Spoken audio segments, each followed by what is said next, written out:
Struggling with do as directed questions in English grammar. In this video, we will solve the most important do as directed grammar questions that can help you score full marks.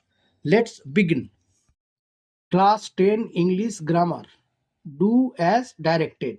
Number 1. I have some duties. 1 নম্বর বাক্য, I must perform them.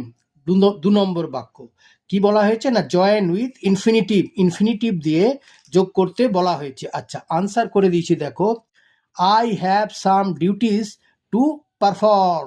আবার বলছি, I have some duties to perform. Number 2 বলা হয়েছে he was declare dead. এটি passive ভয়েসে আছে, তাকে মৃত ঘোষণা করা হয়েছিল। কে ঘোষণা করেছিল? নিশ্চয়ই ডাক্তার। তাহলে এটাকে কি করতে বলেছে? Change the voice. He was declare dead, change the voice. তাকে মৃত ঘোষণা করা হয়েছিল, প্যাসিভ ভয়েস। এটাকে অ্যাক্টিভে করছি দেখো। তাহলে কি করা হলো? The doctor declared him dead. আবার বলছি, the doctor declared him dead. Number 3-তে বলা হয়েছে the people were too stern to speak in the beginning. হ্যাঁ, এটা কিসে আছে? সিম্পল সেন্টেন্সে আছে। এটাকে কি করতে বলা হচ্ছে? Make it complex. এটাকে জটিল বাক্যে পরিণত করতে হবে।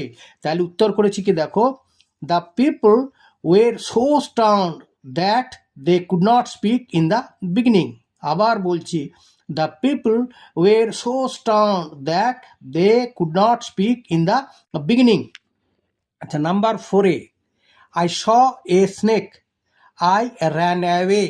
দুটো বাক্য আছে, এটাকে জয়েন করতে বলেছে কি দিয়ে না, join the sentences by using participle.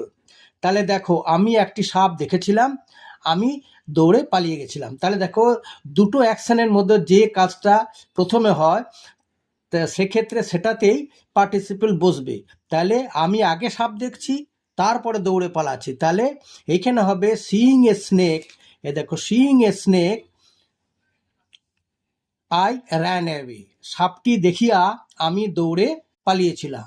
আবার বলছি, seeing a snake I ran away.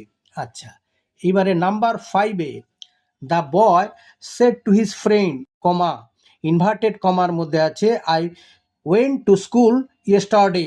এখানে বলেছে ছেলেটি তার বন্ধুকে বলল, তারপরে ইনভার্টেড কমার মধ্যে আছে যে আমি গতকাল স্কুলে গিয়েছিলাম। তাহলে এটা দেখো, এটা হচ্ছে অ্যাসার্টিভ সেন্টেন্স।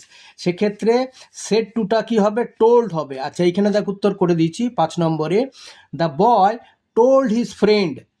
তারপরে লিঙ্কার হিসাবে কি বসছে? দ্যাট, অ্যাসার্টিভ সেন্টেন্স বলে। আর এইখানে হি হ্যাড গান টু স্কুল, এখানে আইটা, এই যে আই ওয়েন্ট, আইটা হয়ে যাবে স্পিকারের পার্সনে, মানে বক্তার পার্সনে। এখানে বক্তাকে না ছেলে, সেই জন্য হলো হি। আর পাস্ট টেন্স আছে বলে এইখানে হয়ে যাবে পাস্ট পারফেক্ট টেন্স, সেই জন্য হলো that he had gone to school. আর ইয়েস্টারডেটা হবে পরিবর্তিত হয়ে দ্য প্রিভিয়াস ডে। তার উত্তর হলো the boy told his friend that he had gone to school the previous day.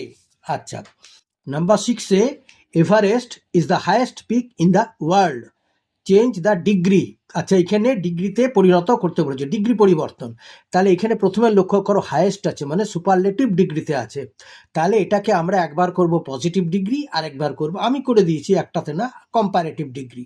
তাহলে দেখো, এবারে বলা হচ্ছে এভারেস্ট বিশ্বের উচ্চতম শৃঙ্গ, মানে এর আগে আর কোনো উচ্চতম শৃঙ্গ নেই পৃথিবীতে।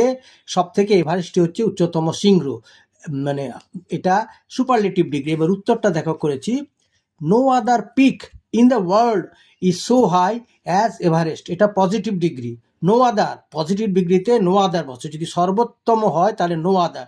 তাহলে no other peak in the world is so high as Everest. আর নেগেটিভ সেন্টেন্সের ক্ষেত্রে সো অ্যাজ হয়, সো ডট ডট আর অ্যাজ, মানে সো হাই অ্যাজ এভারেস্ট, এটা পজিটিভ। এবারে এটাকে কম্পারেটিভে করতে গেলে হবে Everest is higher than any other peak in the world. সেক্ষেত্রে মানে যেহেতু সর্বোত্তম আছে, সেক্ষেত্রে কম্পারেটিভে হবে দ্যান এনি আদার। তাহলে Everest is higher than any other peak in the world. 7 নম্বরে বলা হয়েছে he was sorry that he was late. সে অত্যন্ত দুঃখিত যে সে দেরি করে ফেলেছিল। এটাকে বলা হচ্ছে turn into a simple sentence. তার মানে এটা কি কোন সেন্টেন্সে আছে, কোন সেন্টেন্স না, এটা হচ্ছে complex. He was sorry that he was late, এটা কমপ্লেক্স, এটাকে কি করতে হবে না সিম্পল সেন্টেন্স করতে হবে। উত্তর করে দিচ্ছি দেখো, he was sorry for being late, he was sorry for being late. আচ্ছা, নাম্বার 8-এ the teacher gave Suresh an exercise book, শিক্ষক মহাশয় সুরেশকে একটা এক্সারসাইজ বুক দিয়েছিলেন। Past tense, change the voice. আচ্ছা, এক্ষেত্রে দেখো আমি উত্তর দুভাবে করেছি। একবার ইনডিরেক্টকে আগে এনে, ইনডিরেক্ট অবজেক্টকে আগে এনে করেছি ভয়েস চেঞ্জ, আর এবার ডিরেক্ট অবজেক্ট, যেহেতু এখানে দুটো অবজেক্ট আছে, একটা হচ্ছে ইনডিরেক্ট আর হচ্ছে ডিরেক্ট, আমি দুক্ষেত্রেই পরিবর্তন করে দেখিয়ে দিয়েছি। তাহলে দেখো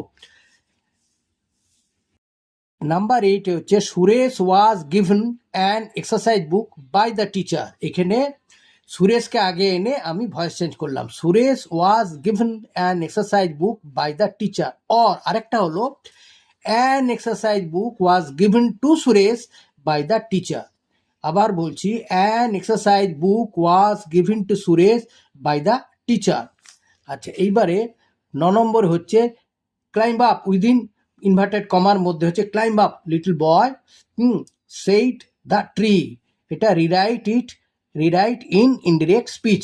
এখানে গাছটি ছেলেটিকে বলল উঠে পড়ো ছেলে, তুমি উঠে পড়ো, গাছে উঠে পড়ো। ক্লাইম্ব আপ লিটল বয়, ছোট্ট বাচ্চাটিকে বলছে গাছটি যে তুমি উঠে পড়ো। এখানে কি বলা হচ্ছে, এখানে বোঝানো যাচ্ছে যে গাছটি ছোট্ট ছেলেটিকে উৎসাহিত করছে। তার মানে এখানে আমি যে রিপোর্টিং ভার্ব সেটাকে পরিবর্তিত করলাম কি দিয়ে না এনকারেজ। তাহলে উত্তর কি হলো, the tree encouraged the little boy to climb up.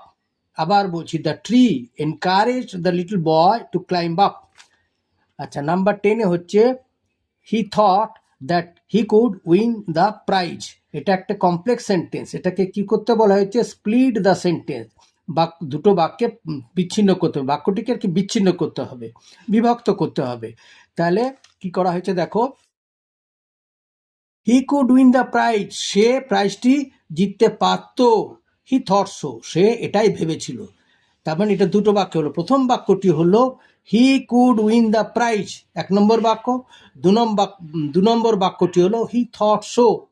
আচ্ছা, এইবারে 11টা Kush the younger dash the two brothers has passed but dash elder one has failed. আচ্ছা, প্রথমতে দেখো Kush the younger of the two, করে দিচ্ছি। প্রথমটা হচ্ছে অফ আর দ্বিতীয়টা হচ্ছে দা।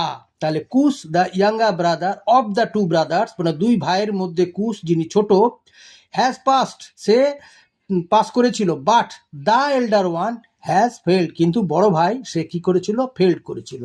এটাকে আমরা কি করলাম, ফিল ইন দ্য ব্ল্যাঙ্কস বলেছিল উইথ আর্টিকেল অ্যান্ড প্রিপোজিশন। তাহলে হয়ে গেল। আচ্ছা, নাম্বার 12-তে বলা হয়েছে the great leader died last. এখানে ডায়েড এটাকে আন্ডারলাইন করতে হবে, the great leader died last week. তাহলে এর উত্তরটিকে ডায়েডের ফ্রেজাল ভার্ব হচ্ছে পাস্ট অ্যাওয়ে। তাহলে কি হলো, the great leader passed away last week. ঠিক আছে, যদি এই ভিডিওটি তোমাদের ভালো লেগে থাকে তাহলে ভিডিওতে একটা লাইক করবে, কমেন্ট করবে এবং অবশ্যই সাবস্ক্রাইব করবে আরও এই ধরনের ভিডিও পাওয়ার জন্যে।